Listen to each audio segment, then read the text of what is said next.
Noches, mi nombre es José Rigoberto Sanabria Galdames, actualmente egresado de la licenciatura en Ciencias Jurídicas por la Universidad de El Salvador, y en esta ocasión, y con el objetivo de difundir temas de derecho, he decidido hacer este pequeño video, el cual tratará sobre el derecho civil.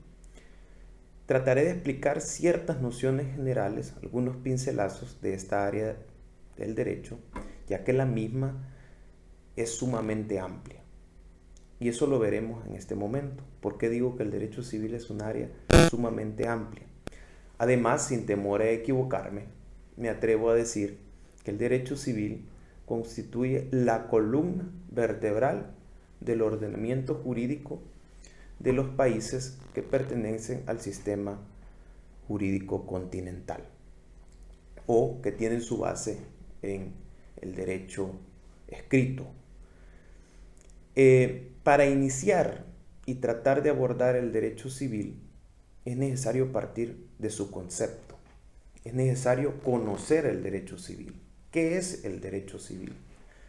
Para ello me remitiré a la definición que nos da el maestro Eduardo García Maínez. El maestro García Maínez, muchos estudiantes de derecho nos está familiarizado el nombre porque cuando iniciamos en Introducción al Derecho, muchos estudiamos con su libro Introducción al Estudio del Derecho. Él retoma una definición de derecho civil, la cual me permitiré leerla. El derecho civil, según la definición retomada por el maestro García Maínez, determina las consecuencias esenciales de los principales hechos y actos de la vida humana y la situación jurídica del ser humano con sus semejantes. Aquí se habla de capacidad civil, se habla de crédito, se habla de deudas, etc. O la relación con las cosas, relación con la propiedad, relación con el usufructo, relación con el derecho de uso, relación con distintos derechos reales que más adelante veremos. Pero para ir de una forma ordenada en el estudio del derecho civil, debemos estudiar uno de los elementos fundamentales o centrales del derecho, y este es las personas. Las personas las podemos dividir en personas naturales y personas jurídicas. El libro primero del Código Civil salvadoreño nos explica cuál es esta división y cuál es la definición de persona natural y persona jurídica. Persona natural son todas aquellas de la especie humana, sin importar su edad, sexo, estirpe, etc. Personas jurídicas son aquellas personas que nacen a partir de una ficción legal y son capaces de ser representadas judicial y extrajudicialmente, adquirir derechos y obligaciones, al igual que las personas naturales. Estas personas, tanto jurídicas como naturales, poseen atributos, pero únicamente me remitiré a los atributos de la persona natural en este video para efectos de no serlo muy largo y que el mismo no dure horas. Empezando por el primer atributo sería la capacidad. La capacidad la podemos definir como la aptitud legal para poder obligarse. Esto nosotros lo encontramos regulado en el artículo 1316 y siguientes del Código Civil. Existen excepciones, por supuesto, de personas que no pueden obligarse. Por ejemplo, las personas incapaces, las personas no mayores de edad, y algunas que enumera el código. Otro atributo de la personalidad es la nacionalidad. Esta nosotros la encontramos regulada a partir del artículo 90 de la Constitución de la República, que nos dice quiénes son salvadoreños por nacimiento, quiénes son salvadoreños por naturalización, etcétera, que tienen la calidad de salvadoreños. El Código Civil hace una referencia acerca de esto y hace la referencia del domicilio político. El domicilio político es el que tiene una persona en relación al Estado en el que se encuentra. Por ejemplo, mi domicilio político es la República de El Salvador, es donde yo me radico. El nombre es otro atributo de la personalidad. El nombre es aquel distintivo que nos ayuda a identificarnos e individualizarnos. Toda persona debe tener un nombre. Toda persona tiene el derecho humano de que se le identifique mediante un nombre. Otro atributo de la personalidad es el estado familiar, que es la situación jurídica en relación a las demás personas. Esta se encuentra regulada en el Código de Familia. Es un dato curioso, por ejemplo, el cambio que ha habido en la legislación salvadoreña, porque antes, en años pasados, el derecho de familia, o las normas que regulaban las relaciones familiares, se encontraban en el derecho civil. Es a partir de la entrada en vigencia del Código de Familia que se derogan, se expulsan del Código Civil estas instituciones que regulaban a la familia. Otro atributo de la personalidad que es sumamente importante es el domicilio. ¿Qué es el domicilio? El Código Civil nos explica qué es el domicilio. Me remitiré a leer el artículo 57, el cual establece que el domicilio consiste en la residencia acompañada, real o presuntivamente, del ánimo de permanecer en ella. Eso es el domicilio. Toda persona, en sus atributos de la personalidad, tienen un domicilio. Y por último, uno de los puntos claves y que nos permite ahondar en otros temas es el patrimonio como atributo de la persona natural. El patrimonio constituye todo el conjunto de derechos y obligaciones de una persona. De una manera amplia podemos decir que eso es patrimonio. Luego de ello, de comprender estos atributos de la personalidad, como dijimos en la definición, la relación con las cosas del ser humano. Entonces, pasaremos a explicar qué son los bienes. ¿Qué son los bienes? Los bienes son todas aquellas cosas que pueden ser objeto de apropiación. Es decir, todas aquellas cosas que tienen una utilidad para el ser humano. Los bienes se pueden dividir por su naturaleza. Pueden ser bienes muebles o pueden ser bienes inmuebles. ¿Cuáles son los bienes muebles? Son todos aquellos que pueden trasladarse de un lugar a otro. Un ejemplo, este bolígrafo es un bien mueble. Yo lo puedo trasladar perfectamente en mi bolsillo de mi oficina hacia otra parte de la ciudad o llevarlo a otro departamento, etc. Un vehículo es un bien mueble porque lo puedo trasladar de diferentes formas a otros lugares del país, etc. Un sillón es un bien mueble, lo puedo levantar, trasladarlo. Esos son los bienes muebles. La otra categoría son los bienes inmuebles. Son todos aquellos que no se pueden desplazar. Por ejemplo, un predio, una finca, un edificio, una casa. También se le conoce como bienes raíces, porque no los puedo desplazar. Están inmóviles en un lugar. Luego de ello, para seguir un orden lógico y entender el derecho civil, las cosas incorporales o derechos,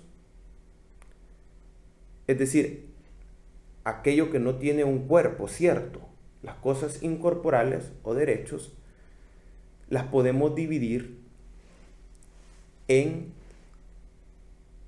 derechos reales y derechos personales. Derechos reales y derechos personales. Los derechos reales son todos aquellos derechos patrimoniales que confieren un señorío o un poder inmediato sobre las cosas.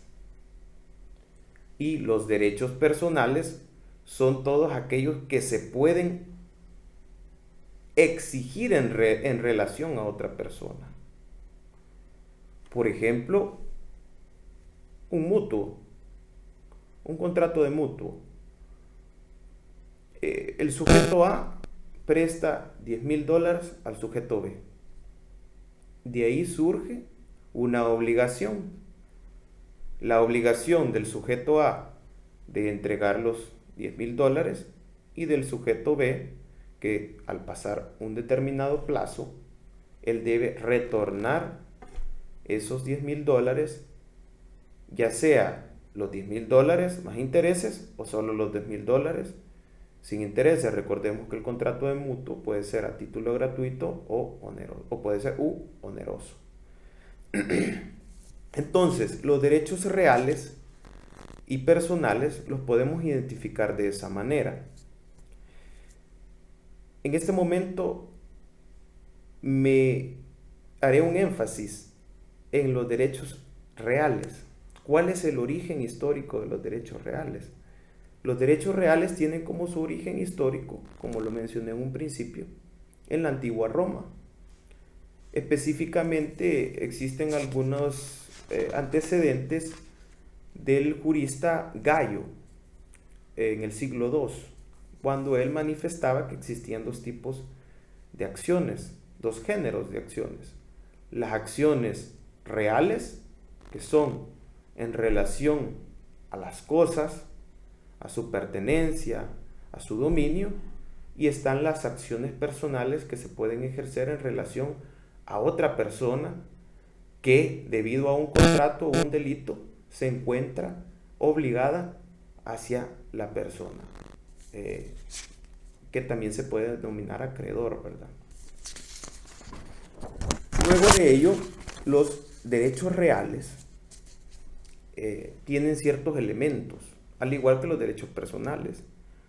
Los derechos reales se simplifica en dos elementos: el sujeto activo y la cosa, objeto de derecho. Hasta ahí. Es decir, el sujeto titular del derecho y la cosa sobre la cual recae el objeto del derecho. El derecho personal es distinto. Aquí vemos tres elementos: el sujeto activo, la persona, el objeto del derecho y el sujeto pasivo o deudor. Vemos la diferencia, ¿verdad? Entre derecho real y derecho personal. El Código Civil nos da una definición sobre el derecho real y el derecho personal. Específicamente nos hace la diferenciación en el artículo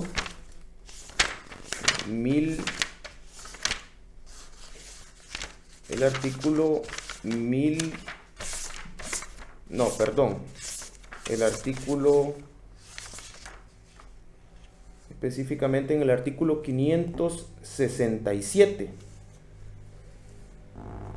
Son derechos reales el dominio, el de herencia, los de usufructo, uso o habitación, los de servidumbres activas, el de prenda y el de hipoteca. Derecho real es el que se tiene sobre una cosa sin referencia a determinada persona. Los derechos personales para nuestro Código Civil solo son los que pueden reclamarse a ciertas personas que por un hecho suyo o por disposición de ley están sujetas a obligaciones correlativas.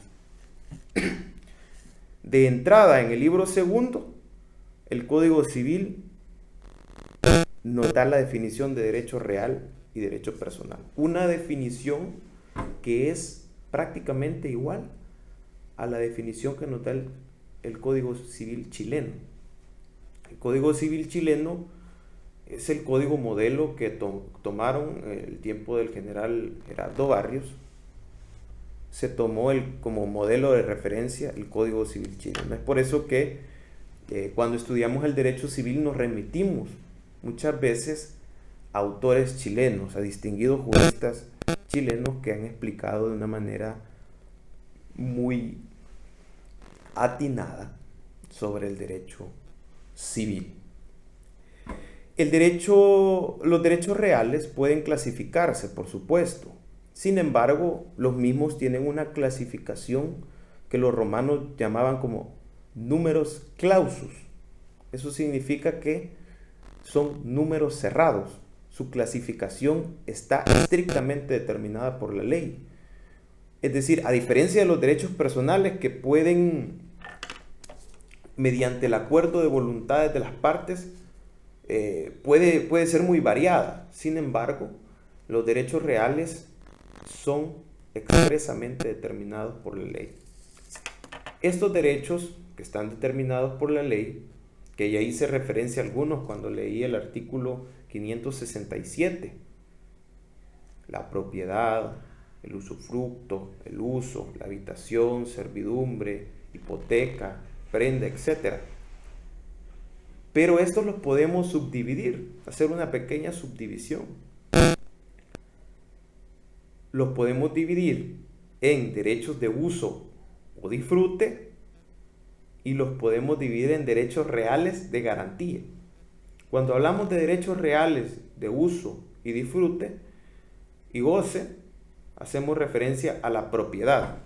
La propiedad es el derecho real por excelencia, porque confiere el más amplio señorío y poder sobre la cosa.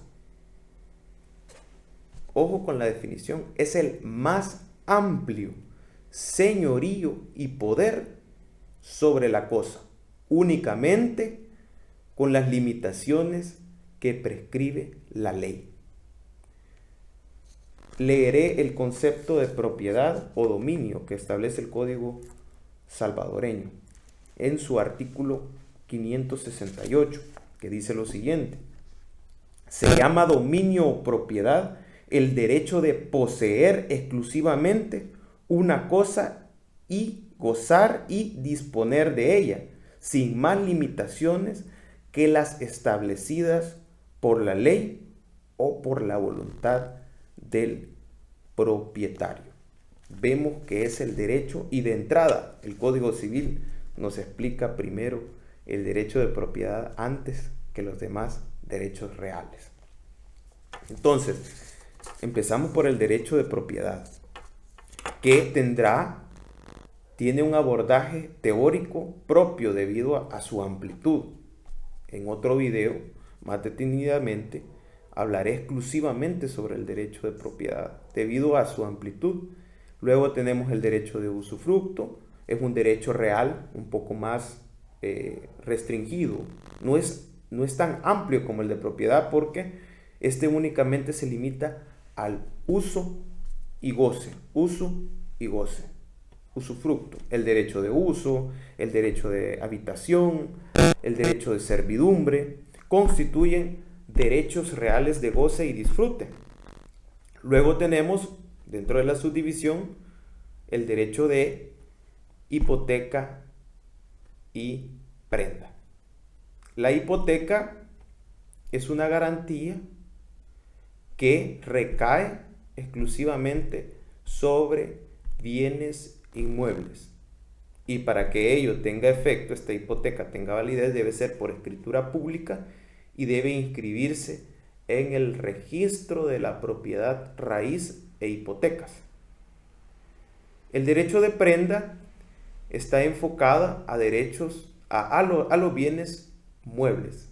Es decir, no puedo constituir un derecho de prenda sobre un inmueble, pero sí lo puedo constituir sobre un vehículo y sobre alguna gama de derechos muebles que tienen un contenido patrimonial. Si nosotros revisamos algunos postulados doctrinarios sobre los derechos reales, vemos que hay una exclusión del derecho de herencia. Esto es muy interesante, es una discusión que se ha venido a lo largo del tiempo desarrollando, y es si catalogar al derecho de herencia como parte de los derechos reales.